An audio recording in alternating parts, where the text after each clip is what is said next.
In February of 2013, the body of a 21-year-old woman was discovered inside a water tank on the roof of a Los Angeles hotel. But before her body was found, the world had already seen something disturbing. A surveillance video. A video that would turn a missing person case into one of the most debated deaths in modern true crime history. This is the story of Elisa Lam. Elisa Lam was a Canadian university student from Vancouver.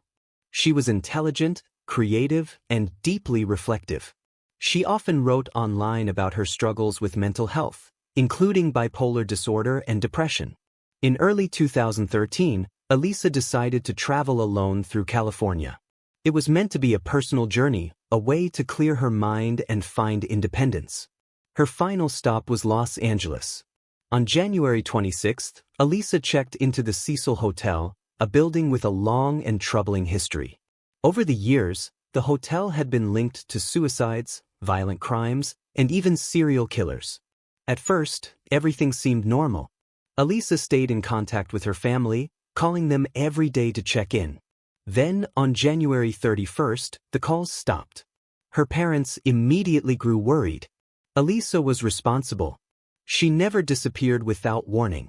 The Los Angeles Police Department was contacted, and a search began. Officers searched her room.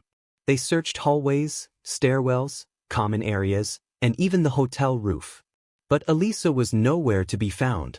2 weeks later, police released surveillance footage from inside one of the hotel elevators. The video would change everything.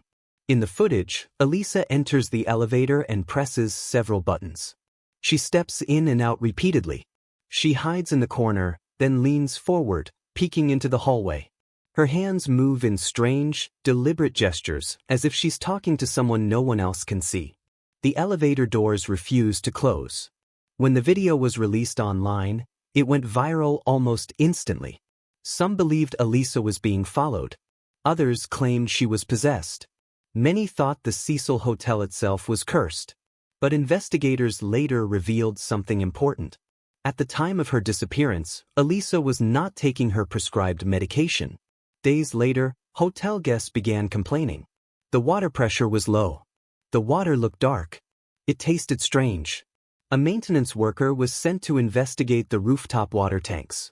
Inside one of them, floating in the water, was Elisa Lam. She had been missing for 19 days. There were no signs of sexual assault. No visible injuries. No evidence of another person being involved. Her death was ruled an accidental drowning. But for many, that explanation wasn't enough. How did Elisa reach the roof, which required restricted access? Why was she naked inside the tank? And how could she have closed the heavy lid behind her? Later reports provided critical details. The rooftop alarms often malfunctioned. The lid to the tank was found open. And during severe manic episodes, individuals can experience confusion, paranoia, and extreme impulsivity. Medical experts believe Elisa climbed into the tank while in a mental health crisis, became disoriented, and was unable to escape. Online conspiracy theories continued to grow. Some connected her name to a tuberculosis test called LM Elisa. Others pointed to similarities with the horror film Dark Water. Some insisted her death was paranormal. But none of these theories were supported by evidence. What was real was a young woman struggling with mental illness, alone, in an unsafe environment. Elisa Lam's death was not a murder. It was not a supernatural event. It was a tragic failure of mental health support and basic safety. Her story is unsettling not because it's mysterious, but because it's possible. And it reminds us that mental illness, when ignored, can be deadly. If you've ever wondered what truly happened to Elisa Lam, this is the closest answer we have.